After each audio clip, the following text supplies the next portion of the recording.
India's number 1 varicose veins hospitals ఐబీసీను సంప్రదించండి. మీ నొప్పి లేని ప్రయాణాన్ని ప్రారంభించండి. నమస్తే నళిని గారు. నమస్తే అండి. నళిని గారు, రీసెంట్గా ఒక 3 days బ్యాక్ ఒక ఇష్యూ చూసామండి. మన ఆంధ్రాలోని మైలవరంలో ఒక తండ్రి 2 పిల్లల్ని చంపేసి తను ఒక ఉత్తరం రాసి కనిపించకుండా పోయాడు. అంటే వాళ్ళకున్న సమస్యలతో, వాళ్ళకున్న ఇబ్బందులతో వాళ్ళు తనువు చాలిస్తున్నారో, చాలించకపోయినా వాళ్ళతో వచ్చిన పిల్లల్ని కూడా తీసుకెళ్ళిపోతున్నారండి. ఎంత దారుణంగా, ఎంత కిరాతకంగా అంటే మైండ్ సెట్ ఏ రకంగా ఆలోచిస్తోంది, అసలు ఎలా మాట్లాడుతున్నారు, ఎలా తయారవుతున్నారు, సొసైటీకి ఏం అందిస్తున్నారో అర్థం కాని విషయం. ఇలాంటి ఇన్సిడెంట్స్ మనం చాలానే చూసాం. ఈ మధ్య కాలంలో మరీ ఎక్కువగా చూస్తూ ఉన్నాం. ఈ మధ్య కాలంలో ఎక్కువ చూస్తున్నాం. మీరు అన్నట్టు పిల్లల్ని చంపేసి వాళ్ళు చచ్చిపోవడం అనేది ఇంతకుముందు ఇంతలా లేదు. అసలు ఏదైనా ఆర్థికపరమైన విషయాలు వస్తే పిల్లల్ని చంపేసి వీళ్ళు చచ్చిపోవటం అనేది రీసెంట్గా నెంబర్ ఆఫ్ కేసెస్లో చూస్తున్నాం. అవునండి. దీనికి రకరకాల కారణాలు కనిపిస్తున్నాయి. అది దీనికి ముందే కొద్ది నెలల క్రితం ఒక ఇంటర్మీడియట్ లెక్చరర్ కూడా ఆర్థికపరమైన ఇబ్బందులు ఉన్నాయని 2 పిల్లల్ని చంపేసి భార్యాభర్తలు చనిపోవటం అనేది చూసాము. కిందటి ఇంకా నెల గడవలేదు గుజరాత్లో కూడా అలాగే ఒక బిజినెస్ ఫ్యామిలీ పూర్తిగా అప్పుల్లో మునిగిపోయారని మొత్తం అందరూ కారులో సూసైడ్ చేసుకోవటం గమనించాము. అంటే పెద్దవాళ్ళు మీరు ఆర్థిక ఇబ్బందుల్లో కూరుకుపోవటానికి అభశుభం ఎరగని పిల్లలు ఏం చేశారు, వాళ్ళని కూడా చంపేసి, అంటే ఎంత క్రూరంగా బిహేవ్ చేస్తున్నారంటే, అంటే ఇది క్రూరత్వమా చేతగానితనమా అంటే విపరీతమైన చేతగానితనంలో ఏమవుతుందంటే అసలు ప్రాణం విలువ అనేది మర్చిపోయేంత క్రూరత్వానికి దిగిపోతున్నారు. కరెక్ట్ అండి. ఇప్పుడు అంటే అసలు మనకేం చెప్తారు, నీ ప్రాణమే నీకు తీసుకునే హక్కు లేదు, ఆత్మహత్య ప్రయత్నం చేస్తేనే మనకి న్యాయపరంగా శిక్ష వేయాలని మన శిక్ష ఇది చెప్తోంది కదా. అంటే నీ ప్రాణం నువ్వు తీసుకునే హక్కే నీకు లేదని చెప్తుంటే అది ధార్మికంగా అయినా చూడండి, ఖచ్చితంగా మనం పుట్టే హక్కు మనకి లేదు, ఎప్పుడు చనిపోవాలనే హక్కు మనకి మధ్యలో అంతే, మధ్యలో జీవితం మాత్రం మన చేతిలో ఉన్నది. అలాంటిది నీకు అసలు మృత్యువుని ఆహ్వానించే హక్కు నీకు లేనే లేదు. అలాంటిది నీకే నీ జీవితాన్నే అంతమొందించే హక్కు లేనప్పుడు పిల్లల జీవితాన్ని అంతమొందించే హక్కు అసలు ఎవరిచ్చారు వీళ్ళకి? కన్నంత మాత్రం చంపేసే హక్కు ఉందంటే లేదు. అదే కదా, లేదు. కన్నడం అనేదే నువ్వు చేయగలిగింది, అది సృష్టి ధర్మంగా నువ్వు ఒకవేళ చేస్తుంటే మాత్రం అయినంత మాత్రం చంపేసే హక్కు లేదన్న విషయము ప్రతి తల్లిదండ్రులు తెలుసుకోవాలి. వాళ్ళకు వచ్చిన సమస్యల వల్ల పిల్లలు అంటే ఇందులో నిజంగానే అంత క్రూరత్వం వల్ల చంపుతున్నారా అంటే వాళ్ళకు వచ్చిన సమస్యలకి పిల్లలు ఎందుకు ఫలితాలు అనుభవించాల్సి వస్తుందేమో అన్న భయంతో, బాధతో, అరే నన్నే ఆదుకునేవాడు ఎవడు లేడే, ఇంకా నా పిల్లల్ని ఎవరు, అమాయకులు వీళ్ళని ఎవరు ఆదుకుంటారని ఒక సమాజం మీద, చుట్టుపక్కల ఉన్న మనుషుల మీద పూర్తిగా నమ్మకం పోయిన స్టేజ్లో ఇలాంటి ఒక ప్రపంచంలో నా పిల్లల్ని వదిలేసి వాళ్ళు రేపొద్దున ఇంకా జీవితకాలం పాటు కష్టాలు అనుభవించడం నేను చూడలేను, నేను ఊహించుకోలేను అన్న ఒక చేతగాని తనంలో ఇలాంటి ఒక దౌర్భాగ్యమైన తీసుకుంటున్నారు. అంటే ఎక్స్ట్రీమ్ ఆలోచనలు, ఎక్స్ట్రీము. అయితే ఈ కేసుకు సంబంధించి పూర్తి అంటే మైలవరంలో జరిగింది కాబట్టి అక్కడ విజయవాడ మా కరెస్పాండెంట్ సాయి తనే వెళ్ళి వాళ్ళతో మాట్లాడటం, వాళ్ళ మదర్తో కూడా మాట్లాడటం జరిగింది. అసలు ఏం జరిగింది ఏంటి, ఫస్ట్ ఒక ఇన్ఫర్మేషన్ మనం తీసుకుందామంటే ఒకసారి నేను తనకి సాయితో మాట్లాడే ప్రయత్నం చేద్దాము. దానికి ముందు అతను ఒక లేఖ రాశాడండి. ఆ తండ్రి ఎవరైతే ఉన్నాడో అదొక్కసారి మీకు చెప్తాను. ఆ అమ్మాయి పేరు చంద్రిక, అతని పేరేమో రవిశంకర్. పిల్లల పేర్లు వచ్చేసి లక్ష్మీ హిరణ్య, లీలా సాయి. 2 పిల్లలు, ఒక మగ పిల్లడు, ఒక ఆడపిల్ల.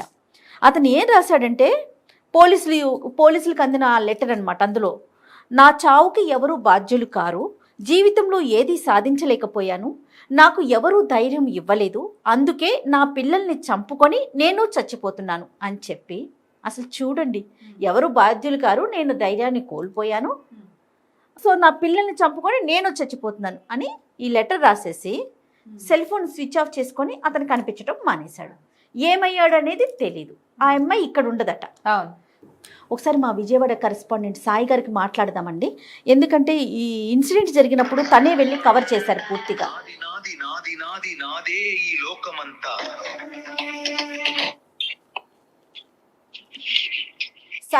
సాయి గారు నమస్తే అండి. నమస్తే మేడం. నమస్తే అండి. నాతో పాటు నళిని గారు సైకాలజిస్ట్ ఉన్నారండి. అయితే మైలవరంలో జరిగిన ఒక ఇన్సిడెంట్ గురించి మేమిద్దరం డిస్కషన్లో మీరు ఆ స్టోరీని కవర్ చేశారు కాబట్టి పూర్తి ఇన్ఫర్మేషన్ మీ దగ్గర నుంచి తీసుకుందామనే ఉద్దేశంలో నేను మాట్లాడుతున్నాను. అసలు ఏం జరిగింది సాయి గారు? నళిని గారు కూడా ఉన్నారండి ఇక్కడ మనతో పాటు. నళిని గారు నమస్తే అండి. నమస్తే సార్. మేడం జూన్ 8 అంటే మనకి వచ్చిన సమాచారం మేరకు అక్కడ ఇద్దరు పిల్లల డెడ్ బాడీస్ ఒక రూమ్ లో ఉన్న ఇన్ఫర్మేషన్ వచ్చింది మేడం. So Okay. వార్త కవరేజ్ కోసం మేము వెళ్ళాం. బట్ అప్పుడు జూన్ 12 అయిపోయింది మేడం. యాక్చువల్ గా ఇన్సిడెంట్ జరిగింది జూన్ 8. జూన్ 8 కన్న తండ్రి పుట్టినరోజు, అంటే పిల్లల్ని చంపేసిన కన్న తండ్రి పుట్టినరోజు జూన్ 8. ఆ రోజు జూన్ 8 రోజు పిల్లలకి బయటికి తీసుకెళ్లి పార్టీ ఇప్పిస్తారని చెప్పి, అలాగే మనం ఊరు వెళ్తామని చెప్పి బట్టలు కూడా సర్దించుకుని, ఓకే, తీరా ఏం జరిగిందో తెలియదు కానీ రాత్రి తండ్రి ఒకడే బయటికి వెళ్ళాడు. బట్ పిల్లలు అది కూడా ఇంటికి తాళం వేసి వెళ్ళిపోయాడు. తల్లి పరిస్థితి ఏంటి సాయి గారు? తల్లి ఎక్కడ ఉంటుంది? తల్లి కొన్ని రోజులుగా ఆవిడ బెహ్రెన్ అంటే ఇతర దేశాల్లో ఆవిడ వేరే వర్క్ చేస్తూ ఉన్నారు. ఆహా, అయితే వీళ్ళకి ఆర్థికంగా ఇబ్బందులు ఉన్న నేపథ్యంలో తల్లి అక్కడ పనిచేసి పిల్లల బాగోగులన్నీ తండ్రికి అప్పచెప్పారు. అయితే తండ్రి కొంతకాలంగా అంటే అతనికి పనులు సరిగా దొరక్క అతను పిల్లల ఆలనా పాలన తనే చూడాలి అని ప్రస్తుతానికి ఇంట్లో ఉంటున్న నేపథ్యంలో పిల్లలు కూడా దగ్గరలో ఉన్న హాస్టల్లో చదువుకుంటున్నారు. సమ్మర్ హాలిడేస్ అని ఇంటికి వచ్చారు. ఇంటికి వస్తే ఈ నెల రోజులు కూడా తండ్రి తనతో పిల్లలతో పాటే ఉన్నాడు. ప్రతిరోజు కూడా పిల్లలకి ఫుడ్ కూడా తండ్రి తెచ్చి పెడుతున్నాడు. అయితే ఈ నేపథ్యంలో తండ్రి చెప్పిన మాట, అంటే తండ్రి పుట్టినరోజు కదా అని ఆ వారం పిల్లలంతా కూడా రెడీ అయి ఉన్నారు, బయటికి తీసుకెళ్తాడేమో మా నాన్న అని. బట్ తండ్రి కాలయముడిగా మారి పిల్లల్ని చంపేస్తాడని అసలు ఎవరు ఊహించుకోలేకపోయారు. చుట్టుపక్కల వాళ్ళు కూడా తండ్రితో రెగ్యులర్ గా తిరుగుతున్నారు కాబట్టి బ్యాగ్ చేతిలో ఉంటే బహుశా తండ్రితో పాటు పిల్లలు కూడా ఊరెళ్తున్నారేమోనని భావించారు. కానీ 5 రోజుల తర్వాత ఇంటికి ఎప్పుడు తాళం వేసి ఉంటే 5 రోజుల తర్వాత తీవ్రమైన దుర్వాసన ఇంటి నుంచి వస్తున్న విషయాన్ని గమనించిన స్థానికులు వెళ్లి చూస్తే కిటికీలోంచి చూస్తుంటే కాళ్ళు కనబడ్డాయి బాబువి. సో ఇమీడియట్ గా తాళాలు పగలగొట్టి లోపలికి వెళ్తే ఇద్దరు కూడా చాలా దారుణమైన చూడడానికి కూడా కనీసము ఆ చుట్టుపక్కల లోపలికి వెళ్ళి చూడలేని పరిస్థితి. ఎందుకంటే పుట్టి పెరిగిందంతా అదే ప్రాంతం కాబట్టి అట్లా పిల్లల్ని అట్లా చూడలేని పరిస్థితి. అయితే అక్కడ ఒక లెటర్ ఒకటి దొరికింది. ఆ లెటర్ లో క్లియర్ గా తండ్రి ఆర్థిక ఇబ్బందుల వల్ల నేను నా పిల్లల్ని చూసుకోలేకపోతున్నాను, నాకెవరు సాయం చేయట్లేదు, నాకు ధైర్యం చెప్పట్లేదు కాబట్టి నేను పిల్లల్ని చంపేసి నేను కూడా చనిపోబోతున్నాను. ఫెర్రీ దగ్గర అంటే కొంచెం దగ్గరలో మైలూరు దగ్గర ఫెర్రీ అని ఉంటుందండి కృష్ణానది, అక్కడికి వెళ్ళి చనిపోతున్నాను అని చెప్పి లెటర్ ఒకటి రాసి వదిలేశాడు మేడం. ఆ లెటర్ అయితే మీడియా వాళ్ళకి పోలీసులు ఇవ్వలేదు, బట్ ఇన్ఫర్మేషన్ అయితే ఇచ్చారు. బట్ అందరూ కూడా ఏమనుకున్నారంటే పిల్లల్ని చంపేసి తండ్రి కూడా ఆత్మహత్య చేసుకున్నారు అనుకున్నాడు. బట్ ఇవాళతో 10 రోజులైంది. ఫెర్రీ మొత్తం జైలు పెట్టారు పోలీసులు, కానీ ఇంతవరకు కూడా అతను ఆచూకీ దొరకల. బట్ అతను పారిపోయాడా, పారిపోవడం కోసం పిల్లల్ని చంపేసి పారిపోయాడా లేదా సూసైడ్ చేసుకున్నాడా అనే విషయం ఇప్పటికీ క్లారిటీ లేదు. కానీ తల్లి వచ్చింది, తల్లి సుమన్ టీవీతో మాట్లాడింది. నేనే స్వయంగా తల్లిని ఆవిడ ఏడుస్తున్నంత సేపు వెయిట్ చేసి, సో తల్లి ఎప్పుడైతే ఆవిడ కాస్త విశ్రాంతి తీసుకునే టైం దొరికిందో ఆ టైంలో వెళ్ళి ఇన్ఫర్మేషన్ అడుగుతుంటే భార్యాభర్తల మధ్య గొడవ లేదు, పిల్లలకి తండ్రి మధ్య గొడవలు లేవు, కానీ ఇలా ఎందుకు చేశాడో తెలియట్లేదు అని చెప్పి ఆవిడ బోర్న వినిపిస్తున్న పరిస్థితి. సో ఈ మొత్తం మీద అంటే తల్లి చెప్తున్న వివరాల ప్రకారం కూడా ముందు రోజు తల్లి డబ్బులు పంపించింది పిల్లలకి కొనిపెట్టమని పుట్టినరోజు సందర్భంగా, భర్త పుట్టినరోజు సందర్భంగా డబ్బులు ఇచ్చి మరి పంపించింది. కానీ ఆ రోజు సాయంత్రం వరకు బానే మాట్లాడిన ఎవరి భర్త ఉన్నాడో, కానీ సాయంత్రం నుంచి ఫోన్ స్విచ్ ఆఫ్ అయిపోయింది. అయితే ఆమె ఏమనుకుందంటే పిల్లల్ని తీసుకొని బహుశా తన తండ్రి వాళ్ళ బంధువుల ఇంటికి తీసుకెళ్లాడేమో అని ఆమె భావించి 4 రోజుల వరకు ఫోన్ లిఫ్ట్ చేయలేదు. ఎందుకంటే తండ్రి తాలూకా వాళ్ళతో ఈవిడికి కొంచెం పడదు. సో అందుకని ఆ గొడవల నేపథ్యంలో ఆవిడ ఎవరికి తండ్రికి ఫోన్ చేయడం మానే స్విచ్ ఆఫ్ అవుతుంది. సరే తనే ఫోన్ చేస్తాను వెయిట్ చేసింది, కానీ 4 రోజుల దాకా ఎవరికి ఫోన్ కూడా అందుబాటులో లేకపోవడంతో స్వయంగా ఆ తల్లి తన తండ్రికి కాల్ చేస్తే ఒకసారి వెళ్లి చూడమని చెప్పింది. అంటే స్వయాన పిల్లల తాత ఆయన వెళ్లి చూస్తూ ఉంటే ఆయన కూడా ఏదన్నా ఎలుగు చచ్చిపోయిందేమో లేకపోతే ఏదన్నా జంతువు చచ్చిపోయిందేమో కుక్క లాంటివి చనిపోయింది అనుకున్నాడు, కానీ ఈ స్మెల్ ఆయన కనిపెట్టలేపాడు. అంటే ఫైనల్ గా ఈ విధంగా చూసేసరికి తల్లి బాధ అయితే వర్ణాతీతం.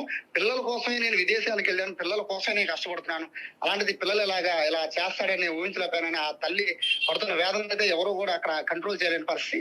ఇప్పటికీ కూడా మిస్టరీగా ఉంది ఏంటి అంటే అతను చంపేసి ఎక్కడికి వెళ్ళిపోయాడు, చనిపోయాడా లేకపోతే అతను పారిపోయాడా, అసలు పిల్లల్ని చంపాల్సిన అవసరం ఉంది. ఈ రోజుల్లో ఆర్థిక ఇబ్బందులు అన్నా కూడా వాళ్ళకి లక్షల్లో కూడా ఆర్థిక ఇబ్బందులు లేవు, కేవలం భార్య భర్త పిల్లలు బతకడానికి. పిల్లలు కూడా ప్రైవేట్ స్కూల్లో కూడా చదవట్లా, ఒక దగ్గరలో హాస్టల్లో చదువుతున్నారు. సో పైగా ఖర్చు కూడా పెద్దగా ఉండదు. మరి ఏ ఆర్థిక ఇబ్బందులతో చనిపోయారనే విషయం అయితే ప్రస్తుతం పోలీసులు ఎంక్వైరీ చేస్తున్నారు.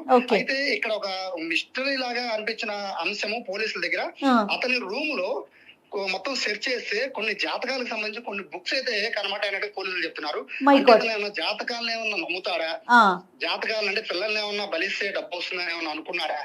సో ఇటువంటి అంశాలపైన అయితే పోలీసులు అయితే అతని గురించి చుట్టుపక్కల వారితో ఎవరైనా మీరు మాట్లాడటం జరిగిందా సాయి గారు? వాళ్ళు ఏమన్నా చెప్పారా ఇన్ఫర్మేషన్ ఏమన్నా అతని మనస్తత్వం గురించి?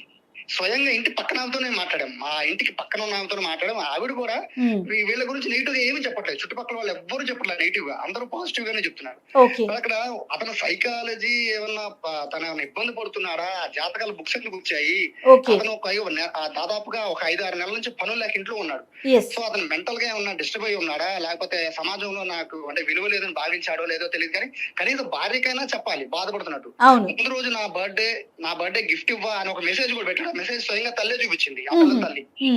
ఇది చూపిస్తుంటే సో వాళ్ళు అన్యాయంగా ఉన్నట్టు క్లియర్ గా అర్థమైపోతుంది. పిల్లలతో కూడా ఆ రోజు ముందు రోజు ఆవిడ మాట్లాడింది. అంటే ఇంత సడన్ గా గొడవలు, ఫ్యామిలీ గొడవలు అయి ఉంటే అర్థం చేసుకోవచ్చు. సార్ ఫ్యామిలీలో పిల్లలు అడ్డం ఉన్నారు అనుకోవచ్చు, భార్య భర్తలు చక్కగా మాట్లాడుకుంటున్నారు, పిల్లలు కూడా కలిసే ఉన్నారు, కానీ ఎందుకు ఇది సంపాదించిందని మిస్టరీ మాత్రం ఇంతవరకు వెళ్ళలేదు. ఇవాళతో 10 రోజులు పిల్లలు చనిపోయి ఇంతవరకు మిస్టరీ అయితే వెళ్ళలేదు. అతను ఎక్కడికి వెళ్ళాడో ఆ వివరాలు కూడా తెలియదు. కానీ పోలీసుల ఎంక్వైరీలో కూడా అతను ఆత్మహత్య చేసుకుని ఆర్థిక ఇబ్బందులతో అనుకున్నారు. కానీ ఇక్కడ గమనించాల్సిన అంశం ఏంటంటే ఈ కోణంలో కూడా అంటే పోలీసులు రకరకాల కోణంలో అనుమానిస్తారు కాబట్టి అందులో జాతకాల కోణంలో ఒకటి వెలుగులోకి వచ్చింది. సో జాతకాల ప్రభావం వల్ల ఏమన్నా పిల్లల్ని చంపితే ఏమన్నా వస్తుందనుకున్నారు. కానీ కన్న తండ్రి అంత ఇష్టపడి ఇన్నాళ్ల పాటు పెంచుకుంటున్న పిల్లల్ని ఎందుకు చంపుతాడు అనే అంశం పైన కూడా అంటే అతను మెంటల్ గా ముందు నుంచే ఇబ్బందిగా ఉంటే సో చంపేశాడు అనుకోవచ్చు. ముందు రోజు కూడా అందరూ చుట్టుపక్కలతో సరదాగా మాట్లాడాడు, అంతకు ముందు రోజు పిల్లలకి బిర్యానీ తెచ్చి పెట్టాడు, ఇవన్నీ చేశాడు. మెంటల్ గా ఇబ్బంది పడి ఉంటే కనుక పిల్లల్ని చంపేచ్చు, కానీ మెంటల్ గా కూడా అతను పర్ఫెక్ట్ గా ఉన్నప్పుడు ఎందుకు చంపేశాడు అనే కోణం అయితే ప్రస్తుతం దర్యాప్తు చేస్తున్నారు. కానీ ఇంతవరకు అయితే అతను ఆచూకీ లభించలేదు, ఎందుకు చంపేశాడనే కారణం కూడా ప్రస్తుతం తెలియలేదు. పోలీసులు అయితే ఎంక్వైరీ చేస్తామని చెప్తున్నారు జయ గారు. రైట్ సాయి గారు. ఎస్, మీరు ఆ మదర్తో మాట్లాడిన స్టోరీ మన సుమన్ టీవీలోనే టెలికాస్ట్ చేశామండి. కాబట్టి నేను డైరెక్ట్గా ఒక్కసారి మీతో మాట్లాడితే మాకు పూర్తి ఇన్ఫర్మేషన్ లభిస్తుందనే ఉద్దేశంలో మీకు కాల్ చేశాను సాయి గారు. రైట్ అండి, thank you so much Sai గారు. రైట్, ఇదండి విషయం. నల్లి గారు ఎంత అంటే ఇప్పుడు మన సాయి గారు చెప్తున్నట్లుగా దీన్ని మనం ఏ కోణంలో చూడాలి? మూఢనమ్మకాలా, లేకపోతే భయమా, ధైర్యం లేకపోవటమా, పిరికితనమా, ఏదైనా కుట్ర ఉందా, కుట్రపూరితమైన ఆలోచన ఉన్నదా?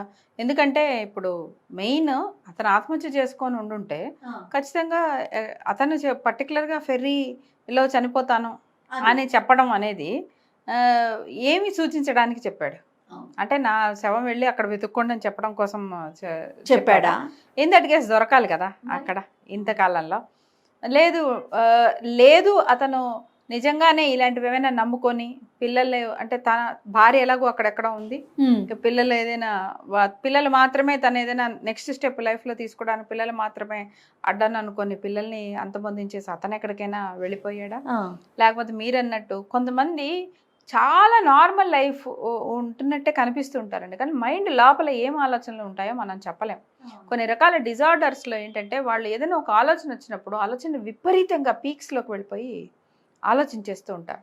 ఇంకా దానికి ఒక లాజిక్ కానీ, ఒక రీజనింగ్ కానీ, ఒక రేషనాలిటీ కానీ, ఇది ఎందుకు అవ్వదు అనే ఒక రేషనల్ థింకింగ్ అనేది వాళ్ళకి ఉండకపోవడంతో ఏ ఆలోచన అయితే పట్టుకుంటారో దాన్నే పీక్స్లోకి వెళ్ళిపోయి చేస్తారు. ఇలాంటిదే కేసు మనం కొద్ది రోజుల క్రితం చూసాను చూడండి. ఒక తండ్రి తన పిల్లలు ఈ పోటీ ప్రపంచంలో బతకలేరు అని చెప్పి అని బకెట్లో అంటే ఒక్క నిమిషం ఆయన ఆ రూమ్ లోంచి బయటకు వచ్చి ఒక 10 నిమిషాలు రోడ్డు మీద నడిచి ఉన్నా కూడాను అతనికి ఆలోచన మారుతుందండి. ఎన్ని రకాల జీవితాలు చూస్తూ ఉంటారు. చదువుకొని వాడు కూడా బాగానే ఉన్నవాడు రోడ్డు మీదకి వస్తే చదువుకోకపోయినా బాగుపడ్డవాడు కూడా కనిపిస్తూ ఉంటాడు. చదువుకున్నా కూడా పెద్ద ఏమి గొప్పగా లేనివాడు ఒకడు ఉన్నంతలో సంతోషంగా ఉన్న ఫ్యామిలీ ఇంకోటి ఏదో కనిపిస్తూ ఉంటుంటుంది. ఈ ఆలోచన వచ్చినప్పుడు అంటే ఉధృతంగా అదే దాంట్లో ఉండి దాన్నే పట్టుకొని మైండ్ ఎంతకి అదే కరెక్ట్ అంటే ముందు నుంచి ఇలాంటి ఆలోచన శైలిలోనే ఉంటుందా వాళ్ళ మైండ్ సెట్? ఏ ఇన్సిడెంట్ జరిగినా దాన్ని పీక్స్కి ఆలోచించేసేయటం అట్లా ఉంటుందంటారా? పరిస్థితులను బట్టి ఇట్లా మారిపోతూ ఉంటారు. పరిస్థితులు తీవ్రతను చేస్తూ ఉంటాయి. తీవ్రమైన అంటే ఏదైనా ఒక రకమైన ఒక ట్రైట్ అంటే ఒక పద్ధతి, వాళ్ళ ఆలోచన విధానంలో ఒక పద్ధతి ఉంటే అది నెగిటివిటీ అనేది ఒకటి ఉంటే వాళ్ళ దాంట్లో ఇలాంటి ఒక పరిస్థితులు దాన్ని మల్టిపుల్ టైమ్స్ 10 చేసేసి ఆ నెగిటివ్ ఆలోచన లేకపోతే ఆ కృంగిపోయే ఆలోచన విధానాన్ని ఒకనొక టైంలో ఇంకా పీక్స్ కార్నర్లోకి వేస్తూ ఉంటుంది. కానీ మనం ముందు నుంచే కూడా ఒక పర్సనాలిటీ డెవలప్ అవుతున్న సందర్భంలో ఒక విషయాన్ని పలు కోణాల్లో చూసే విధానం అనేది మనం డెవలప్ చేయగలిగితే మాత్రం ఇలాంటి ఆలోచన పరమైన ప్రమాద స్థాయి ఆలోచన పరంగా ఆలోచించకుండా మనం కాపాడుకోవచ్చు ప్రతి వాళ్ళని కూడాను. ఇప్పుడు మీరు ఈ కేసులు చూస్తే అసలు చనిపోవాల్సిన అవసరం లేదా చంపాల్సిన అవసరం చాలా బతుకులతో కంపేర్ చేస్తే అసలు లేనే లేదు. ఎందుకంటే ఆ పిల్లలకి అక్కడ తాతయ్య వాళ్ళు ఉన్నారు. నువ్వు నిజంగా ఆర్థికపరమైన ఇబ్బందులు ఉన్నావు, నువ్వు బతకలేవని అనుకుంటే పిల్లలనైనా కనీసం వాళ్ళకి అప్పగించవచ్చు. ప్లస్ అతని ఆ పిల్లల బర్త్డేనేమో అతనేమి తీసుకోవట్లేదు, ఏదో హాస్టల్లో ఉంటున్నారు, చదువుకుంటున్నారు. అంటే నేనేం చేయలేకపోతున్నాను అదే చెప్పట్లేదు. నువ్వేమి చేయలేకపోవడం అనేది అసలు లేనే లేదండి. ఎక్కడ మొదలు పెట్టుకున్నా రోజుకి ఈ రోజుల్లో రోజుకి 1000 రూపాయలు సంపాదించడం అనేది ఎవడి వల్లైనా అవుతుంది. ఏది నువ్వు సంపాదించి చూడని చెప్తారేమో కానీ ప్రతివాడు కూలి పని చేయగలుగుతాడు అనట్లేదా? శారీరక దారుఢ్యం ఎవరి దగ్గర ఉండక్కర్లే, ఉంటుందని చెప్పలేమండి. మనం చూస్తాం కదండి. ఇప్పుడు ఇక్కడ ఈ హైదరాబాద్ లో చూస్తే ఎక్కడెక్కడో బీహార్ నుంచి, యూపీల దగ్గర వాళ్ళు వచ్చేసి పాపం ఇక్కడ రోజు దానికి హోటల్లో వాటిలో పనిచేస్తూ ఉంటారా, చిన్న ప్రదేశాల్లో ఉంటారు వాళ్ళు. అక్కడ ఏం వాళ్ళు పెడితే అదే తింటారు. మొత్తం సంపాదించింది వాళ్ళు డబ్బులు కూడగట్టి ఇంటికి పంపిస్తూ ఉంటారు. వాళ్ళ ఆశల్లా ఒకటే, ఏదో రోజుకి నేను అక్కడున్న భారాన్ని కంప్లీట్ చేసుకుంటా, నా ఊరికి నేను వెళ్ళిపోతాను. మీరు ఇక్కడ ఎంత బ్రహ్మాండమైన ప్రదేశాలైనా ఉంచండి, వాళ్ళని కదిలించి మీరు అడిగితే ఏంటి ఉద్దేశం అంటే మొత్తం నాకున్న ఇది తీర్చేసుకుని మా ఊరు వెళ్ళిపోవాలి. ఎగ్జాక్ట్లీ. అలాంటి వాళ్ళు కూడా ఎంత ఆశావాహకంగా ఉంటున్నారు జీవితంలో. అలాంటిది నిజంగా పనిచేయదలుచుకున్న బుద్ధి, కాళ్ళు, చేతులు అన్ని భగవంతుడు ఇచ్చినప్పుడు ఉంటే నువ్వు సంపాదించలేవా? 500 కూడా సంపాదించలేనంత చేతగాని వాడు అయితే ఒకటే ప్రశ్న అడుగుతున్నావు, నువ్వు అంత చేతగాని వాడు అయితే 2 పిల్లల్ని ఎందుకు తెచ్చావు ఈ ప్రపంచంలో? ఎవరైనా సరే మనకేంటంటే అండి, నారు పోసిన వాడే నీరు పోస్తాడని ఒక దిక్కుమాల సామెత ఒకటి పట్టుకొని మనము ఊరికే పెళ్ళయిందా అంటే వచ్చే నెక్స్ట్కి పిల్లల్ని కనేయడం పిల్లల్ని. అందులో కూడా మరి ఒక కన్ను కాదు, ఓ పిల్ల కాదు, ఈ సామెతలన్నీ పట్టుకొని ప్రపంచంలోకి వీళ్ళని అమాయక ప్రాణులను తీసుకొచ్చిన తర్వాత వీళ్ళ పోషణ అనేది అప్పుడు ఆలోచించకూడదు, తీసుకొచ్చే ముందు ఆలోచించాలి. మనకు కూడా ఎంత కాదన్నా ఎంత వెస్ట్రన్ భావజాలాన్ని మనం చాలా అనవసరమైన విషయాలు ఉన్నాయి, కానీ కొన్ని మంచి విషయాలు కూడా మనం తెలుసుకొని నేర్చుకోవాలనిపిస్తూ ఉంటుంది. ఒకళ్ళు భార్యాభర్తలు అయ్యారా, పెళ్లి చేసుకున్నారా అన్న వెంటనే పిల్లలు కనాలి అని అనుకుంటే మాత్రం వాళ్ళకి నిజంగా వాళ్ళ ఆర్థిక స్తోమత, వాళ్ళ ఆలోచన విధానం, వాళ్ళ మెచ్యూరిటీ లెవెల్స్ కరెక్ట్గా ఉంటేనే వాళ్ళ పిల్లల పోషణ, నిజంగా వాళ్ళకి ఆ పిల్లల పోషణ అనే బాధ్యత వాళ్ళు తీసుకోగలిగేలాగా మనం నిజంగా అలాంటి చట్టాలు చేసుకోవాలి. మనం అలాంటి అట్లీస్ట్ వాళ్ళకి అవగాహన వచ్చేలాగా చెయ్యాలి అనేది నాకు అనిపిస్తూ ఉంటుంది. ఎందుకంటే మన దేశంలో మనం పిల్లల మీద ఎక్కువ ఇన్వెస్ట్ చేయట్లేదండి. పిల్లల బాగోగులు, పిల్లల బతుకున్నారా, పిల్లలు బాగున్నారా, వాళ్ళ మీద సేఫ్గా ఉన్నారా లేదా, దాని మీద చెక్ చేసుకునేవి మనం ఎక్కువ చేయడం లేదు. ఎందుకంటే వాళ్ళ వల్ల ఓట్లు రావు కాబట్టి. ఎంత బాధ అనిపిస్తోందండి, ఎంత బాధ అంటే హృదయం కదిలిపోతాం. పిల్లల్లా అసలు అలా ఇప్పుడు ఇదే కానీ మీరు ఇంకో చోట జరిగి ఉంటే ఇలాంటిది వేరే దేశంలో జరిగి ఉంటే ఆ తల్లిని కూడా అరెస్ట్ చేసి ఉండేవారు. నువ్వు ఎవరి ప్రాతిపదిక మీద 2 పిల్లల్ని పెట్టి పంపించినప్పుడు పోషణకి ఏమని ఆలోచించు అంటే ఇక్కడ తల్లిని తప్పు పట్టమని కాదు నా ఉద్దేశం, కానీ అక్కడ మెచ్చుకోదగింది ఏంటంటే అతను అలాంటి ఆర్థిక పరిస్థితుల్లో ఉన్నాడన్నప్పుడు పిల్లలైనా బాగుండాలని ఒక్క మంచి ఉద్దేశానికి కదా పాపం అమ్మాయి, దేశం కాని దేశం కదా, ఎన్ని చదువుతుంటారు, ఎన్ని వింటూ ఉంటారు, వేరే దేశాల్లో ఎన్ని రకాల థ్రెట్స్ ఉంటాయి, అయినా ధైర్యం చేసి అమ్మాయి వెళ్ళిందంటే ఒక ఆడదాన్ని చూపించగలిగిన ధైర్యం ఈ మగవాడు చూపించలేకపోయాడు. అది సిగ్గుచేటు. మరి పోనీ అలాంటి వాడు జీవితాన్ని పోరాడతాడా లేదా పక్కన పడేస్తే పిల్లల్ని ఎందుకు ఇట్లా చేశాడనేది క్షమించరాని నేరం.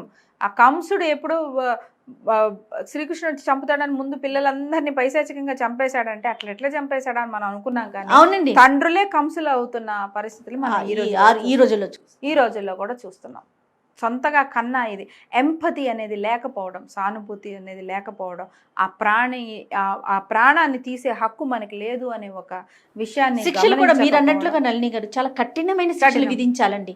ఇలాంటి చర్యలు తీసుకుని ఇలాంటి చర్యలకు పూనుకునే వారిని. అవును, అంటే వాళ్ళు ఉంటే ఏదైనా చేయొచ్చు, ఏదో ఒకటి చేయొచ్చు. ధైర్యమే లేనివాడు వాళ్ళని చంపి తను కూడా తను చాలించుకుంటాడు. అక్కడ తాత వాళ్ళు ఉన్నారు, కాస్త పిల్లల్ని బాగోగులు మీరు అన్నట్టు వాళ్ళు ఆల్రెడీ హాస్టల్లో చదువుకుంటున్నారు, గవర్నమెంట్ పంపిస్తుంది ఎంతో కొంత. గవర్నమెంట్ ఎంతవరకు చికెన్ మనది ఇంత పాపులేటెడ్ కంట్రీ, అందరికీ నోట్లో అన్ని కడుపు నింపే ముద్దలు పెట్టాలంటే ఏ ప్రభుత్వం వల్ల కాదు, కానీ కనీసం ఎన్ని సంక్షేమ గృహాలు ఉన్నాయి, సుఖంగా ఉన్నాయని చెప్పడం లేదు, ఉన్నంతలో. కానీ ప్రాణాన్ని నిలబెడుతున్నాయా లేదా కనీసం? అది కదా ప్రాణాన్ని చేయగలిగితే ఉంటే ఆ హాస్టల్లో ఉంచి ఉంటున్నారు, ఆల్రెడీ చదువుతున్నారు అంటే అక్కడ ఎక్కడికక్కడ మార్గాలు కనిపించేస్తున్నాయి, అయినా కూడా ఇలాంటి స్టెప్ జరిగింది. ఏదేమైనా మనకి ఈ ఇన్వెస్టిగేషన్ అయితే తప్ప, అంటే అతని కోణం ఏంటి, అతను ఉన్నాడా లేడా, లేకపోతే నిజంగా ఇప్పుడు మన సాయి చెప్పినట్లుగా ఏదైనా వేరే కోణంలో ఆలోచించాడా ఇంట్లో ఉన్న ఆ దృశ్యాలను బట్టి అనేది మనకి వెలుగులోకి వస్తదేమో. ఆ తల్లికి ఒక మాట చెప్పాలనే బాధ్యత కూడా ఆ తండ్రికి లేకపోయింది. చూడండి, లెటర్ కూడా నా పోలీసులు వచ్చి చూస్తారన్న ఉద్దేశంలో రాశాడు తప్ప, మరి ఆ తల్లికి జవాబుదారీ కదా. అతను నిన్ను నమ్మి 2 పిల్లల్ని పెట్టి ఆమె అక్కడెక్కడో కష్టపడటానికి వెళ్ళింది కదా, నువ్వు భార్యకి కూడా ఒక మాట చెప్పాలని అంటే ఏ మైండ్ లో ఏం జరుగుతుంది? కన్నది ఆమె, మోసింది ఆమె, వాళ్ళ కోసం వెళ్ళింది ఆమె, కనీసం ఆమె పట్ల ఒక మాట చెప్పాలన్న బాధ్యత కూడా లేకుండా ఆ మనిషి అలా ఏమో మాట్లాడి ఉంటే అమ్మాయి ఎలాగోలా కన్విన్స్ చేసేదేమో. చివరికి అతను కన్విన్స్ కాకపోతే నువ్వు పోతే పోయావు కానీ నా పిల్లల్ని మా అమ్మ నాన్న దగ్గర అప్పచెప్పేసి పో అనైనా విసుగొచ్చి అనైనా ఆ మాట అయినా అనేదేమో కనీసం. అలా అనున్నా కూడా పిల్లలు బతికేవారేమో. కానీ అంత అన్యాయంగా అమ్మాయి చేత బర్త్డే అని చెప్పి గిఫ్ట్ అడిగి డబ్బులు వేయించుకొని కూడా ఇలాంటి పని చేయడంలో నాకు నిజంగానే ఇక్కడ ఇంకేదైనా కుట్ర కోణం ఉందా అని కూడా అనిపిస్తుంది. ఎందుకంటే ఎంతో కొంత కష్టంలో ఉన్న ఒక చిరు దీపం ఆ అమ్మాయి అక్కడికి వెళ్ళి పని చేయడము, చుట్టుపక్కల కాస్త తెలిసిన వాళ్ళు ఉండటం, ఊర్లో కూడా అందరూ వాళ్ళని గుర్తుపట్టి బాగానే ఉండటం అనే ఒక చిన్న పాజిటివ్ విషయాలు ఖచ్చితంగా కనిపిస్తుంటే, ఇంత పాజిటివ్లో కూడా ఇంత నెగిటివ్ స్టెప్ తీసుకున్నారంటే మనం ఖచ్చితంగా అతని శవం మరోదోటో కనిపించి చేసేంత వరకు అతను అమాయకంగా తను చచ్చిపోయి వీళ్ళని చంపేశాడనే ఒక అనుకోవటానికి కూడా రాలేము, ఆ కంక్లూషన్కి మాత్రం రాలేము. ఖచ్చితంగా ఏం జరిగిందో నిజంగా తెలియాలి. లేటెస్ట్ అప్డేట్స్ ఏ విధంగా ఉంటాయో చూద్దాం. రైట్ అండి, థ్యాంక్ యూ నంది గారు. Thank you.